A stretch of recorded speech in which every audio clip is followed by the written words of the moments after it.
Welcome to the Nerd Party. I'm Darren Moser. I'm Philip Gilfus. I'm Daniel Prue. And this is City Alpha 3.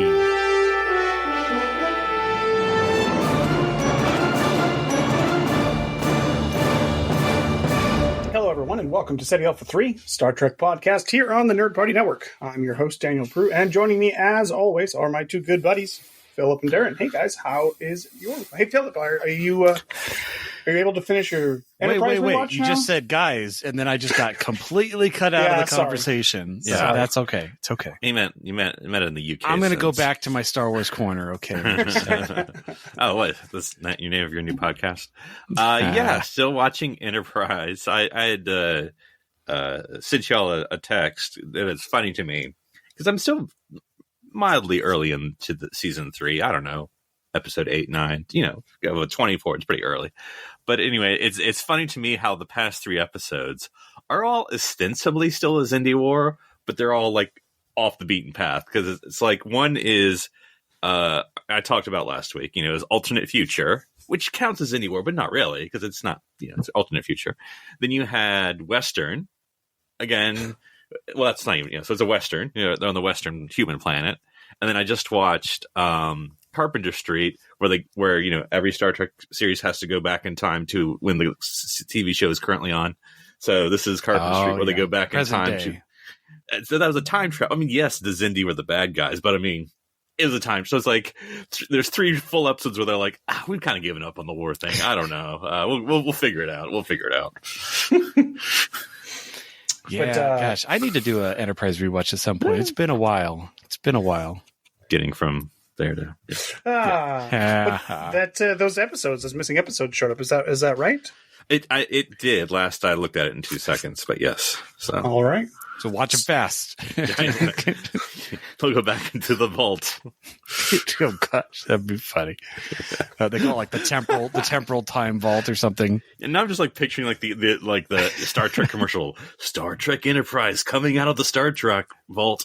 Yeah, get it, watch it now. Coming it out of memory alpha for another 3 years. Out of space dock. The big space dock doors open up. Hey, I mean, if they're looking for ways to waste money, maybe it's like all the 2-parters, all the Q episodes get locked away, so you have these gaps. Instead of like, if I'm remembering the Disney commercial, it has been like 35 years. Like the vault would open, instead you see like the DS9 cog door open. Yeah. Oh, that's even better. That's even better. It's got to be that. Makes that sound. Okay. Yeah, Star Trek Vault. I mean, it's not what we're talking about, but I love it now. Yeah, no, I just finished an order. Someone commissioned me to replicate all of the paper or cardboard isolinear chips from the Star Trek The Next Generation interactive VCR board game, A Klingon Challenge. So these are the little level chips that you put into the paper tricorders and show, as you gain different access levels like transporter and stasis field and eventually to the bridge. So these are little itty bitty ones. So I made a full set of 6 colors for them and took a bunch of beauty shots that I sent you guys on our group chat, but took those shots because I'll eventually put that on my store, but I'm shipping those out to the orderer, so I won't have them for pictures afterwards unless I make a whole nother set. But yeah, that was a lot of fun. I think they turned out really well. So I guess over the past 30 years, they've just played the game so much that the cardboard has started to disintegrate. They reached out to me and they said they got it in their mind that they want to slowly upgrade all the pieces of the game in a better way. And so they knew I'd make isolinear chips on the side. So they said, oh, hey, could you make this? And I'm like, absolutely. So I might also make him some bridge tokens at some point, the ones that you flip over at the end to decide if you've stunned not Galron or you pass another turn, basically. Because I can't remember, when you experience bees, does something go over you? Or what? There's a stasis tube, but that's a different thing. Beige is different, but there is later... Kovac will be, I place you in a stasis field.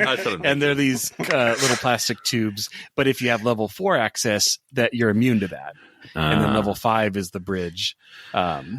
So yeah. Anyway, those turned out really nice. They look really good. I just because since I don't have the game, it kind of be pointless. But that is sort of like I would want you to sit for like a week and think if you made it now in 2023.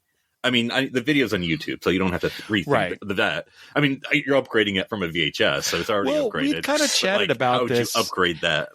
I think it really would work great as a interactive website where it's basically like a program, and you would put in the names of your players and all Maybe of that, Steam and game or something. Yeah, and then it would literally like you wouldn't have to keep track of the times or any of that. All of that would be handled by the web on the computer, and you would just have to move the pieces around. I think that would be fun. It'd be interesting if the randomized element. I mean, if you've played it once, spoilers, the timer gets effed up on you. But like, if there's a slight random element where it's not always like at what 30 minutes or not, but like it's you don't know if it's going to be like it's an hour game, but you have a lot of time prepping and talking, and then you make up for that with a couple of time jumps. But if you can randomize that, you don't know when it's actually going to hit, so you're like yeah, exactly. Actually having actual random elements, like I think you could really, and it would just be, you would still say like the player that's moving now, but then it would actually display your name, like Lieutenant whatever that you've the player that is moving now, Darren. Yeah, pretty much. You know, he puts his glove hand up to his face and covers his mouth. He's like, "You move 3 spaces in a stasis field." I think that'd be hilarious. It wouldn't be too difficult to do either. I imagine it really wouldn't. All those assets are already on the web somewhere, so you can probably put it together pretty easily. You digitize the video, and then, I mean, I'm not a programmer, but it's got to be fairly doable. Like someone's senior thesis project or something. I wonder if Paramount would frown if you're not selling it. But yeah, I think you'd be fine if you just put it up there and just let people. Or maybe one of those free Steam like things like that. There's a lot of like there's a virtual version of the game in one of those tabletop simulators on Steam that you can play with all the pieces. I don't think the video is there, but you could just pull it up on YouTube somewhere. But interesting. Well, Beige is not what we're talking about today, although I guess we could incorporate it somehow if we wanted to. But Philip had a great, so I'm deep in season 6 of the rewatch of Deep Space Nine, and the Xindi War of Deep Space Nine. Hey, we did the war thing first, and it was that one little ship episode, which is very silly, still very silly. Itty teeny itty bitty. Yeah, Worf's poem, and Chief O'Brien and Bashir are walking around these ginormous. It's itty bitty runabout. Yep. It's very silly. It's probably about this big. But Philip had a great idea about talking about some crossover, to do some sort of a Deep Space Nine TNG crossover. Now, of course, we do know that we did get several crossovers already. Of course, Emissary was a crossover. We got the Defiant in First Contact, and we got Birthright, which I think, other than its individual characters, I think that was the only other. That's true. Right? Before Worf comes over full time, he sees that Yidian or something. So, yeah, that was it. I did a little bit of research, and it turns out that Ira wanted to do a crossover for the season 1 finale. But they just didn't have it in the budget, and it was going to be a whole crossover, like everybody's together. I love the idea, but like season 1, when you've already spent whatever on the pilot, like your budget's already. I mean, we look at like Move Along Home, and you're like, we gotta stretch those budget dollars. No, it would have been sort of like a Buffy Angel, where it would have been like a TNG episode and DS9 episode. There's not a lot of details. Watch them where like they pick up, like they drop off the thread in. Yeah. Whichever one would have. I guess it depends on the time slot. Yeah, but yeah. And, it doesn't, because it was syndicated, so technically there isn't a dedicated one. So you are kind of spinning the Dabo wheel. But interesting. What would you do in that scenario if we were going to do? I know what I would do. I would. Okay, well, because TNG's out, and TNG is the more popular show at this point. Season 1 DS9. Ostensibly, TNG wins 100%. Yeah.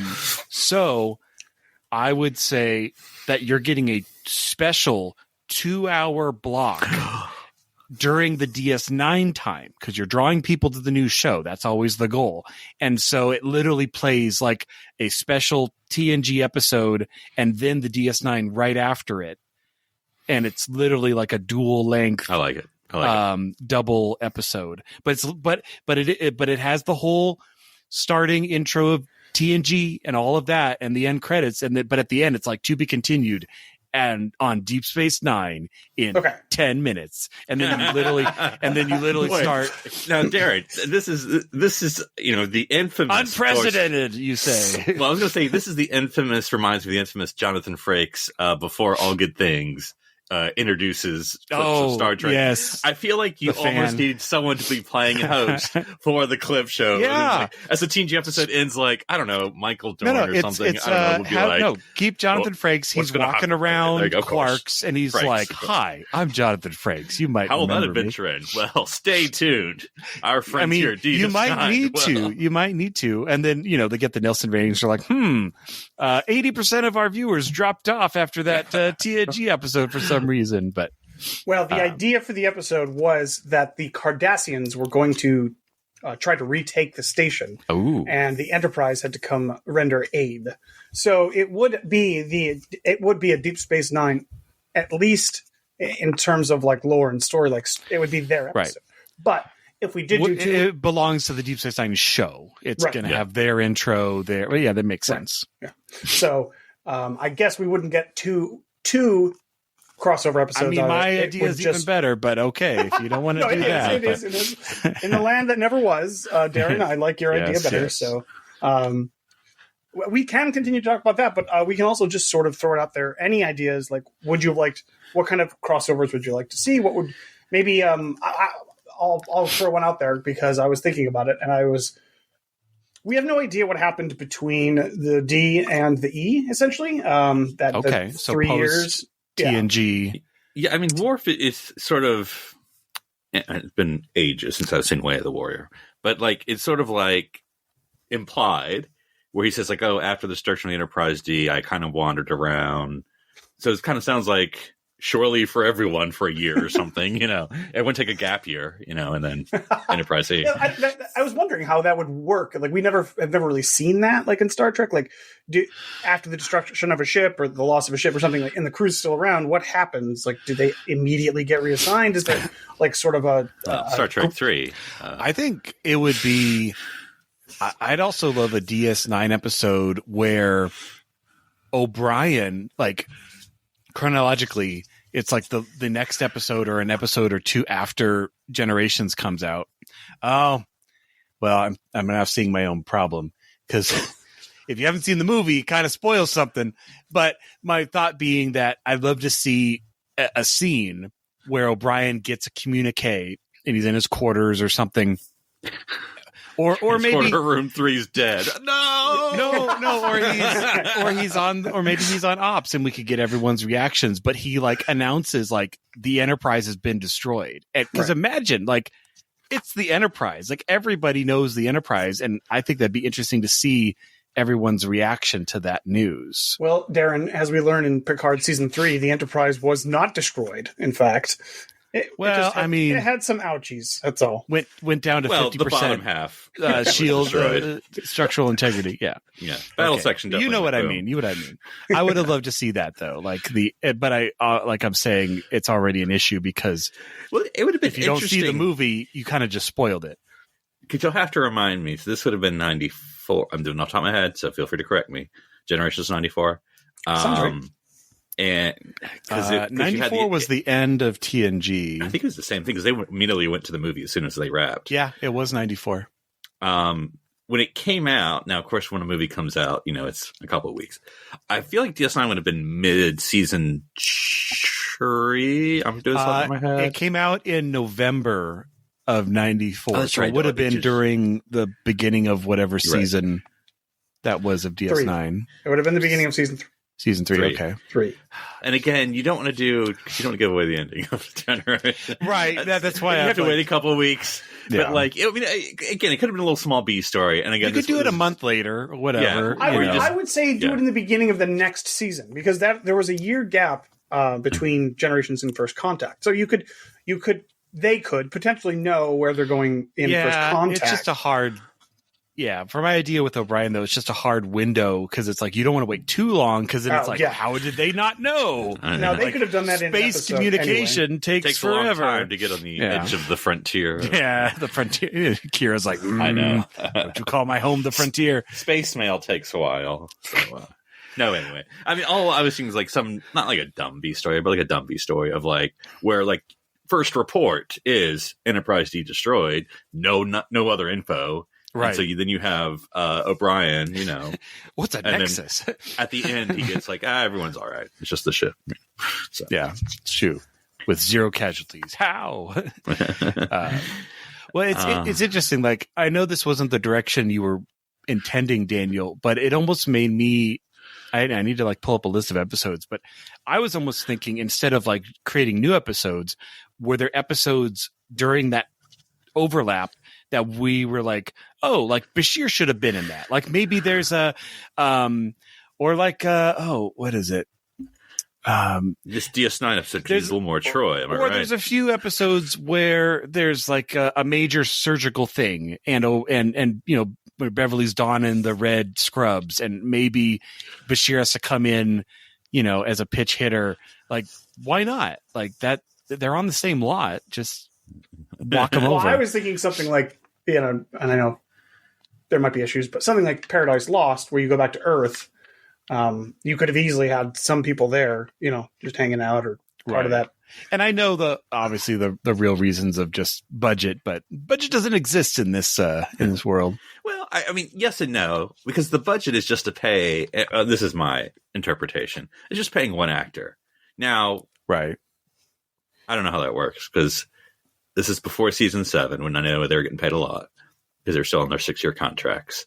So I don't know how much for an extra episode of another series you pay. Anyway, it doesn't matter. But I'm just talking one actor. Like you would just say, like, we just want Beverly in this episode of DS9. We just want, whatever. Ball of Light, Wesley Crusher. So like Troy showing up in Voyager, or like Riker showing up in everything. Yeah, no, I understand that's the real. Because by the way, like ask. I know you know this, but like Troy showed up more than you think in Voyager. I will say that. Right. More than you think. You're like, 2, 3, like 5 at least episodes of Troy and Voyager. Who would we want then? If we're going to do just one person, who would it want to? Picard's too heavy. You know what I'm saying? We've already seen him. Yeah. Riker, we've seen Riker. We haven't seen Will Riker. Yeah. Worf is tough because then you're going to get him. Now, it could have been interesting to introduce him earlier, and then he comes back. Yeah, I wouldn't want to waste it on this, though. Well, LaForge, you know what? Interesting. Get some LaForge love. All right, get some LaForge love. I did the time math, and time math. So interesting. I'd totally forgotten that season 1 of DS9 is a January start. It's a mid-season start. Yeah. And they only got 20 episodes. So anyway, they got 20 episodes from January to May or something like that? January to June. 26? Yeah. Holy cow. Yeah. Back then we were cranking them out. That's like 2 seasons of Picard. And, but anyway, so they started January 3rd. So looking over at TNG, January, the first episode after that beginning is Ship in a Bottle. So it's right after the Chain of Command 2-parter. After that, so it's episode 12 of season 6 on of TNG is overlap.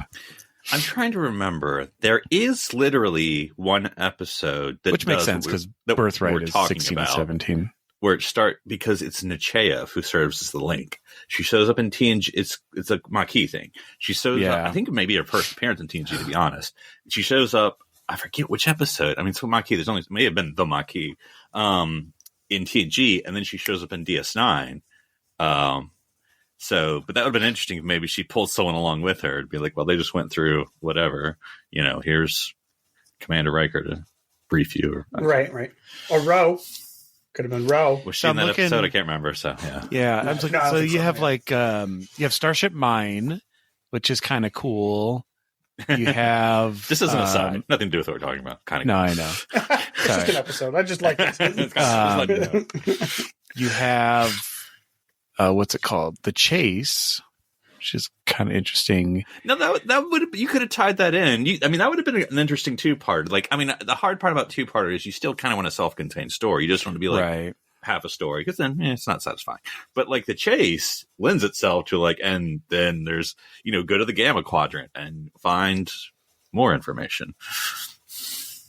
There are goo people there. Yes. They looked an awful lot like the founders for the Chase. There's a ton. Actors. You have Gambit, you have Parallels, you have the Pegasus. Parallels could be interesting with Captain Sisko on the bridge of the Enterprise. Yeah. Oh, that would have been fun. They just swap places, on the bridge. Well, because also they would never do that. But imagine that. I know they would never. TNG, start straight. Your commander doesn't get to be captain except for this side episode. Is he's actually a captain?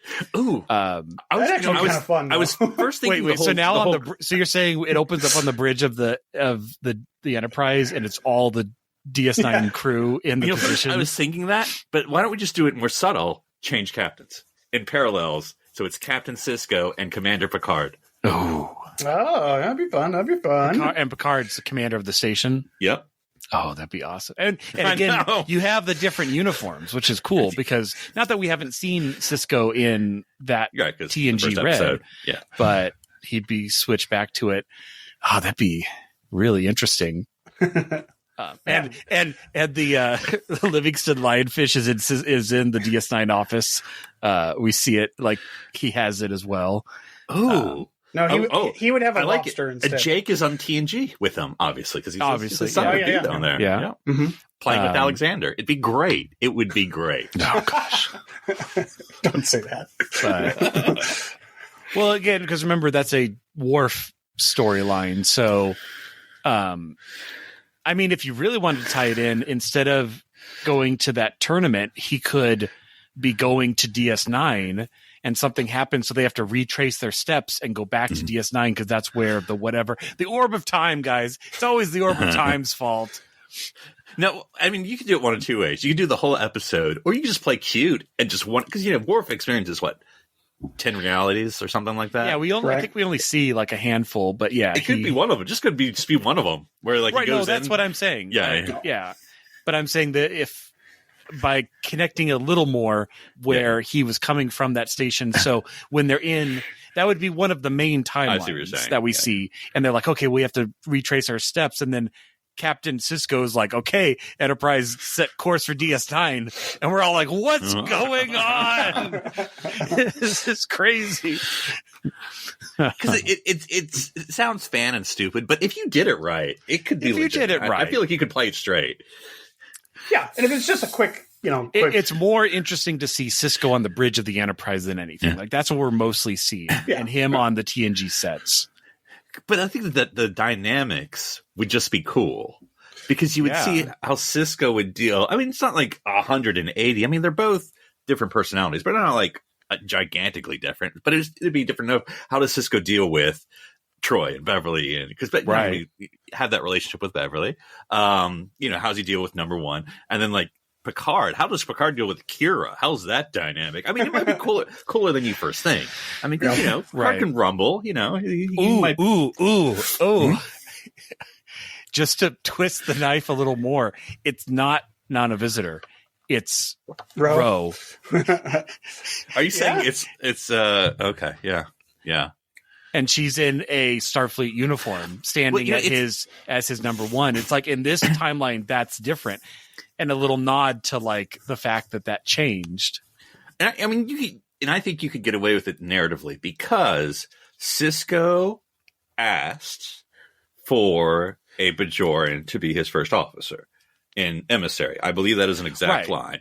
And so if Picard took over, his thought would be, I want a Bajoran, but who's the one who I know already? Right. He's already good. So you could just throw in a line like, glad I requested you all those years, Right.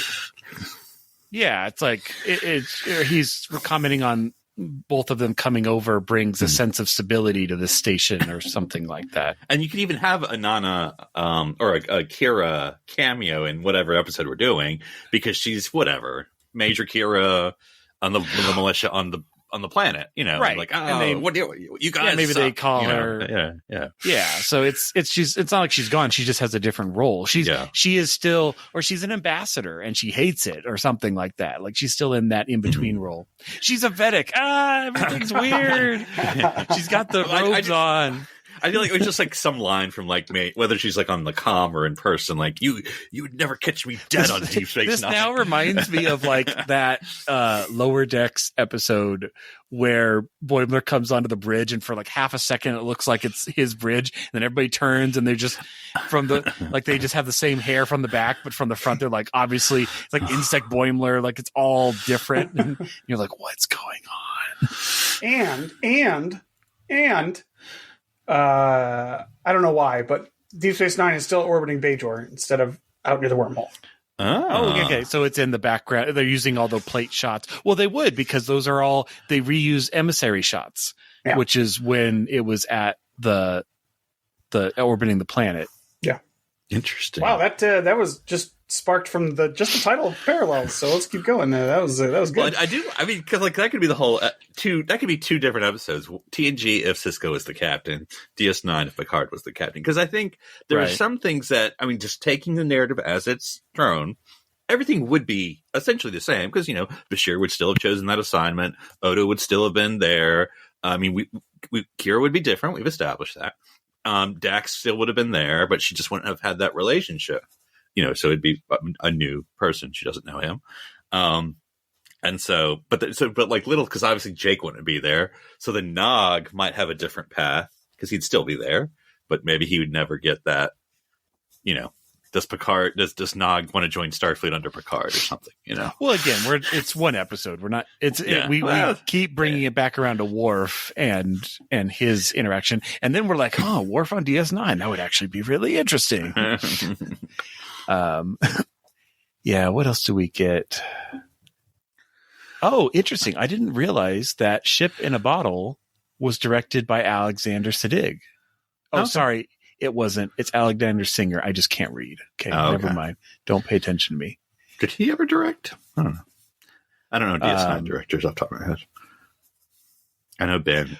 Well, you could. Avery, so, Avery did. Talking about Ship in a Bottle, you could have somehow, or like, I don't know, Quark smuggles onto the Enterprise and steals the Moriarty cube because he heard about it, and he wreaks havoc on the holosuites. Like, I don't know, maybe. I'm trying to think, because I think Ship in a Bottle is interesting. It's been a while since I've watched. The both of them. It is right before the Elementary Data 2. DS9 had started, but that's not a point. In some way, like I think the Moriarty, because I haven't watched it recently, so either two of the episodes. I think Moriarty works, but I don't think he needs to have a foil against Picard and Data. Because he never has a foil. In that first episode, it's supposed to be Data, but it isn't. It's Picard. And it's a mess. I'm not saying it's a bad episode, but I'm saying it's Data. It's like the Data foil lasts for 2 seconds, and then it's Pulaski, and then it's Picard at the end. And so there's no real like dynamic in Ship in a Bottle. It's kind of the same thing, but it's Barclay and Picard and someone else. I'm trying to remember who's stuck there in the team. But anyway, so I think it's kind of a Picard foil, but kind of ish, not really. Whereas I think like Odo against Moriarty, interesting, possibly, because he's like, I don't care if he's a hologram or not, he's a criminal, more, something like that. He belongs in cube jail forever.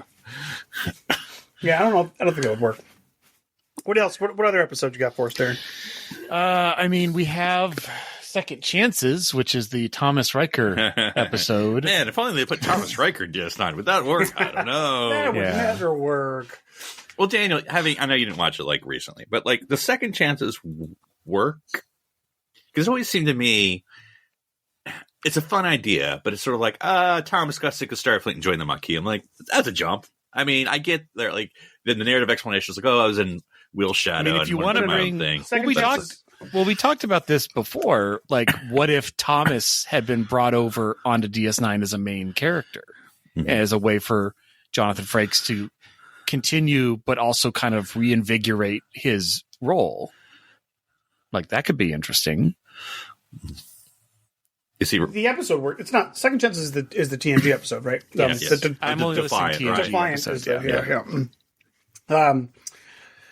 It works. I mean, again, we never know what happens to him. It's one of those, lingering threads that Deep Space Nine is usually pretty good about not having, but we never just see it again. So it's pretty unsatisfying in that manner.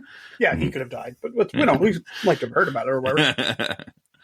They could have had like a rescue Riker episode or something. That'd have been cool. Okay, so looking back over to DS9 overlap. So these are DS9 episodes that overlapped with. This will be fun. Well, towards the very end of TNG, there was Blood Oath, which is when Jadzia and Curzon and Kor and Koloth bring in Worf. Like, he's not over on the show yet, but that would have been a great crossover. And he does show up with Koloth in the next episode, where sort of Kalis or whatever, but because obviously he's on the station at that point, so you definitely could plant the seeds of that relationship earlier as well. Yeah, we never, and I'm not someone who jumps up and down about Klingon episodes, but we never had so I'm going to say this and you'll correct me, I'm sure. We never had in DS9 a Klingon episode. Now you'd say Blood Oath, but I'm all the Klingons, because I'm thinking of the Ferengi episode of what is it? It's not the Magnificent Seven, because that's what they're making fun of. Magnificent Ferengi. It's just there you go. Yeah. Where they comb every Ferengi that has ever appeared in DS9 and brought them there. There was never every Klingon we know in this episode, and then you could bring in a Worf. There, everybody's there. There's a couple of episodes. There's a couple of episodes. Everybody. I'm thinking of Oh, I guess there's the Blood Sword episode, whatever that's called. Yeah, sort of Kalis, but I mean, that's that just is Jadzia that is what that one is about. Blood Oath is looking for. Yeah. Or sorry, no, that's where they're going against the albino. Never mind. Yeah. Not the sort of Kalis. They're connected just because Koloth is there. But that's true. So there's a lot there. Well, there's the episodes where O'Brien and Sisko become Klingons. Yeah, it's true. And that's right in the heart of the Empire. There's Mark the episodes with stupid Alexander on the Klingon ship as Prodigal well. Son or whatever it's called. Yeah. So there are a couple. There's a handful of let's get everybody, and then at the end, I'm pretty sure when Worf kills Gowron, there's everybody's there too. I mean it's everybody, but it's it's mostly Bartok and other and all. Or Bartok and gang. Yeah, pretty much. You know what? That's something. I mean, I know Martok kind of fills that role, but I think it would have been interesting to see Gowron with a trusted lieutenant that we actually knew, a developed character, kind of like a Damar to him. I know that Martok is that kind of role, but I want someone who's bad, who we don't trust. I was going to go the other direction. Someone who's Gowron's, terrible, but the guy's nah, he is, but you don't see what he's doing. He really is a good guy. But, I don't know. It's weird. Gowron kind of has this really strange characterization. It doesn't seem very consistent to me because he manic. So he's kind of crazy anyways. That's part of his character, but the eyes, right? Is that it's the eyes? It's the eyes. Yeah, okay. But I always thought it was weird how quickly Worf wanted to kill him, and they just. Again, Worf is in the center of every major political action that ever happens. Worf is, and his grandfather, Colonel Worf, man, they're just. It is such a political family. Well, that was it was an odd placement to me. This is going to be kind of tangential, but when Esri gave Worf the little speech, I don't know what episode it was, about Worf, what the F are you doing about the Klingons? Think about all the past chancellors. Have any of them been good? Right. You talk about honor. Does that actually happen? Like, it was very they're like, like Ezra's not, I'm not, what you nothing think against, the Empire is not. Like, they're cutthroat and they're backstabbing. Don't trust them. Don't. I mean, that was sort of her like come to Jesus meeting with Worf, which I thought is very odd from Essie. Like, I get it because should see it, but it was a needed, or a very interesting conversation for Worf. Like, a little late though. Like he needed that seasons ago. It's like, okay, let me change your personality here with like 5 episodes to go, but.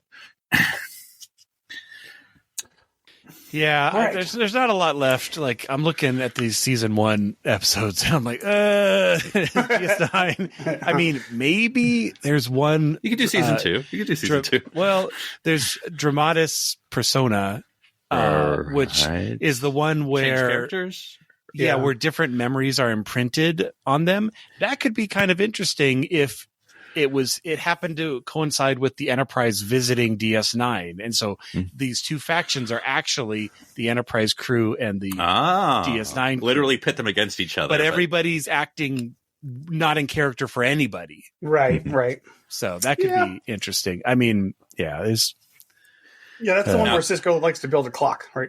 I think. Yes, that's the Sisko clock one. Yeah. I was thinking, what about if the episode where they have the language babble?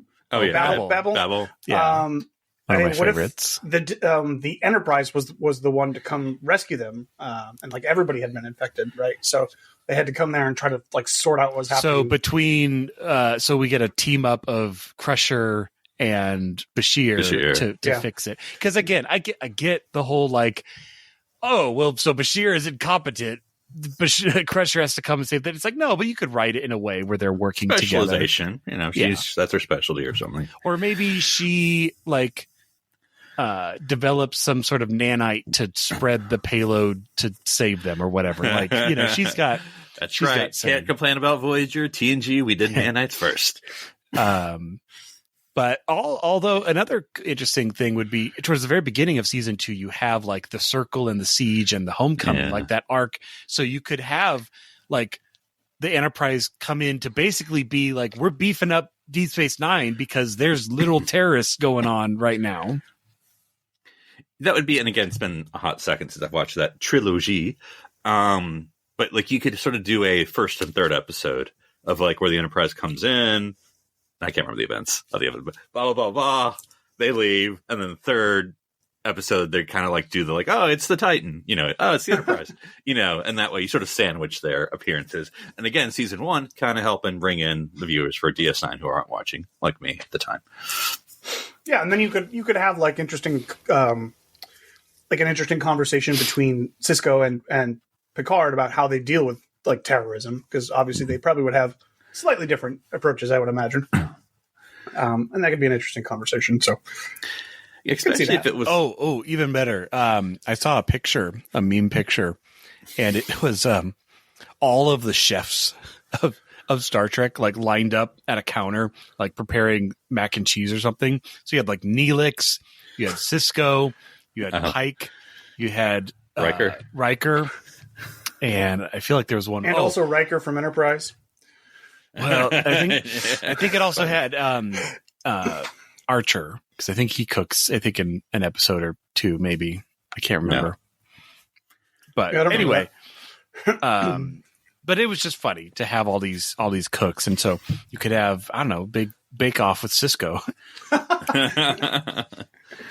I like in the middle of the Dominion We're settling War, this replicated competition. Yeah, we're settling the replicated versus real debate for once and for all. And the guest on judge this corner, is Captain Picard. The best chefs. And on this corner, a single replicator, Mark V. I thought you were going to say, in this corner, Neelix. And I thought it was going to be but it's kind of the John Henry story. Like, I was going to say, it sounds stupid. DS9, I think, could make it work. Oh, I think they totally can make it work. Cisco going head to head against Quark's next level replicator. That would be fun. That'd be amazing. He has to bring. I gotta know. He'd have to bring in Jake, and but Cisco's got to bring in like his dad food. in. Oh, he brings in his dad. That's like at the end. Like that's the cavalry coming in. Yeah, it's like it's not quite working. He's not really doing well. And then Jake's like, you know who you got to call, and he's like, okay. And then next is just the door, the round door opening, and it's just you do a perfect. What's his dad's name? Joseph, right? Joseph. Yeah, Joseph's there, and he's just got like the most bus seat print apron ever, and he is just like cracking his knuckles. He's got his space whisk, and he's ready to go. So in the episode Far Beyond the Stars, Joseph comes to the station for the first time, and him and Ben have a conversation about that, and he says, Sisko goes, oh, this is your first time here, and it's so far. Thanks for coming to visit. And he goes, this is the farthest I've ever been, away from my restaurant. So it took Sisko to be in the middle of a war and at a very emotionally vulnerable time for Joseph to come out because he knew his son needed him. I love the idea that he would drop everything he's doing at the drop of a hat. Someone's insulting real cooking? I'm there. I'm not going to have some new replicator taking over the Federation, And I like the idea that like Quark got, bought it or stole it or whatever. And but at the very end, like it could be funny because, okay, so let's say real cooking wins, but Quark's like, I don't have room for a kitchen.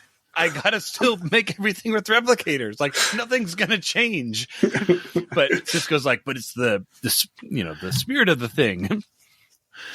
I could see the orb of cooking. The orb of sustenance. Yeah, the orb of sustenance. Oh my goodness, that's so silly. Maybe if it wasn't Orb, it could bring in other chefs, so you could do crossovers. It's way. Like glowing like Melvar, like Sisko, you must defend sustenance. I'm just trying to think. Like now, I'd have to think of like the three dishes because I feel like the first one, I'm almost thinking like British Bake Off. They would have to bring up like. Cisco would have to have like a little dig at Quark, be like, well, remember, when that Babel virus came out and it literally spread through all the replicated food, like that wouldn't have happened. What about that time you gave Worf diarrhea? I don't know. Who would be the judge? Would it be Odo? That's right. Guest judge. It'd be guest judge. Who would it be? Guest judge? Okay. Wait, but Odo doesn't eat.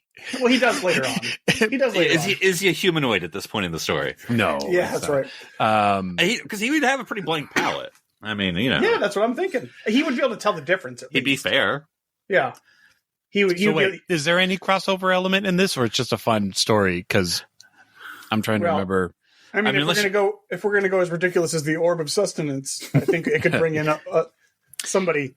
Who would we want? What if your Riker? Guest judge? I know. What if Riker comes in? You bring in Deanna Troi for your dessert guest judge. That's right. Oh yeah. Chocolate. Okay, then what about Troi and Riker are the couple guest judge, and Sisko and Sisko are on one side, and Quark and the Replicator 5000 are on, and Rom, who's like in the back tweaking and changing algorithms and pulling flour all over his face for some reason. For some reason, he's got like all these isolinear rods. He's pushing and pulling, trying to make it work even better. I also really love the visual. And in the very end, it's like a chocolate dish. So we're all like, well. Yeah. I love the visual that like, they're given their task, whatever it is that they have to make. So all the Siskos go off into this kitchen and start slaving away and working real hard. And then Quark's just standing there. They just keep cutting into him. He's just standing there waiting for them to finish. He's like, beep. Rom's like, brother, aren't you going to replicate it? He's like, I don't want it to get cold. Yeah. He's like, But what if it fails before then? Oh man, I would just love Rom to be like spitting out like Scotty lines, but it isn't perfect Rom. And like, it's just breaking apart. I think the episode title has to just be "The Orb of Sustenance." Yeah, that would just be so silly. Oh, so silly. Man. I would love that though. That'd be fun. That would be a fun I episode. think now the title, it's a little I think gendered. DS9 could pull it off. It's a little gendered. I want the title would be the best way to a man's heart. ... Who we never even picked a judge. Oh, we did. We never picked what are they cooking? What are they like three meals? Well, the I think it'd be fun. third dish is a chocolate dish. It's chocolate. Because Yeah. the first one would be choice. And so Okay. obviously it's going to be like a gumbo or Hosperai, jambalaya. obviously, we're on DS9. You can't not Well, I'm have saying Hosperai. it'll be Cook's choice is the first one. Okay. And so like Ben's going to pick. But I think the funny thing with Ben is when you go outside of Cajun. So like you have to do like, I don't know. Two Yeah, breads. Hosperat's the second dish. He doesn't have to cook Bajoran food. That would be interesting. But they would put like a Louisiana spin on Hosperat or something okay, like that. so like, the guest I don't know. judges are Troy, Riker, and Kira. And so they're okay, trying good, to play towards. So that's why they're picking like chocolate and Hosperat. Like they got to pick what they think they're gonna like. Because I mean, I can see like Ben doesn't know Bajoran food, but he knows spice. So he's like, Well, or that could be the little crux of it, where Kira's asking for Hosperat. Ben doesn't know how to cook it, so he has to figure out how. And Quark doesn't have it programmed, so he has to figure out. Like they're both at a disadvantage, but they're approaching it from vastly different ways. it's a Cardassian model. It's not programmed for Hosperat. I was going to say I wouldn't think it would Yeah. work for Quark because he would know how to program. Well, Hosperat. no, but see, Quark would have to like have have Rom like sneak down to Bajor, grab Hosperat so they could scan it. Like that's literally all you can do. So they're like in a but back alley. Quark has owned a restaurant on the Bajoran space station for 6 years at this point. He would definitely already have that programmed in. That's true. Ooh, Klingon food, because you have the real Klingon restaurant right next door. There's no way he's replicating Klingon food. Bonus at Quark's. round, Klingon restaurant coming in. It's that guy with the accordion. He's just like, out of my way. I know. I know he's not the chef, I don't think, but maybe he is. And that can't can go remember. one of two ways. Either one, Sisko uses his help, and we get to know him a little bit more, or Right. Quark uses his help and is like, "Yeah, no, I replicated this," and the guy's like, "What the Like, fuck? I'll make that it's myself." Or he replicates. He's like, wait, that plate is literally has my branding on it. Like you scanned this from my restaurant. Yeah. No, I didn't. What are you talking about? Can you? Gah is just worms, live worms. And you have You can't bloodline. You can't replicate live worms, can you? That's true. No, I don't think Can't do you can. organic. Yeah. Yeah, Well, you can do organic. I mean, as it far would be. as They would but just it has to be dead. Yeah, you they couldn't would do be live. That's what I'm worms. saying. Yeah. Yeah, so I guess they would win by default on that one. But, oh man, anything else? So maybe Gok is one of the things they have to do. So then Quark is like trying to steal the worms from the Klingon restaurant. Oh, this is the best episode ever. I'm telling So you. I mean, we'd have to throw in a B story, but it'd be fine. It'd be fine. Jake. Oh no, Jake's already doing stuff. We got Bashir. Morn is allergic to chocolate. Yeah, Oh, Morn could be one of the judges. deathly allergic. He just like puts his And thumbs then, up. Mord, would you like to explain why he chose this one? Hold on, before he says anything. he's at the end of the row. So it's Kira, Troy, Riker, and Morn. Oh my Well, like gosh! you'd have two home judges, two away judges. Yeah, Makes yeah. sense. Yeah. No, we find out in the beginning that chocolate is his weakness, but he's also severely allergic to it. Well, So that's why he can't. one of his stomachs is allergic to it. One of his stomachs is not. So he's got to be real careful when he's eating. They like take Morn away, and Troy's like, "Well, if he's not going to eat that, I'm like, Yeah. Classic. I That still, sounds like a fun my episode. favorite thought is like the emergency pitch hitter of Sisko coming in, of Joseph Sisko, like the door opens. I'm like, oh man, because I want that tracking like shot where like he's here and like the door opens, but you only focus on like the feet. Oh, it's like a And you pan just- up. and then you follow him as he's walking, but it's only from the back of his Yeah. feet. So like you don't know who this heavy is, and then like you get a profile as he walks by, silhouette. So, like, Everybody's and then- whispering or no, Yeah, I know. pointing. Or it pans up and He's it's like here, he's he's here. got a big old stock pot and like so many things piled you can't see who it Yeah, I is. know. He just We all brings know. We all brings know us- who it's gonna be, but and then Who he did you plops call it in? down. Who did you call in? And then Yeah, it's who like, did you call? where the hell's the damn kitchen around here? Let's cook. Oh man, he's got a Neelix level like hat on. Yeah. Oh man. oh. Ugh. You know what? We're not going to top. You know that, what? so DS9 could pull it off. I really think, like, as crazy as that episode we described, Orb like, of Sustenance. it's really not that bad. I guess it was a little bit of a crossover episode. I was going to say we kind of veered away, but no, it has. I mean, Riker I'd say like 80% of this discussion was about crossovers, and then this one was just, too good to pass up.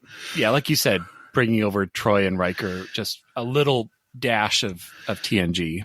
Adding some TNG spice. Yeah, that's right. Okay, so that will be it for this week. Philip, if people want to get a hold of you and find out what your number one recipe is, how would they get a hold of you?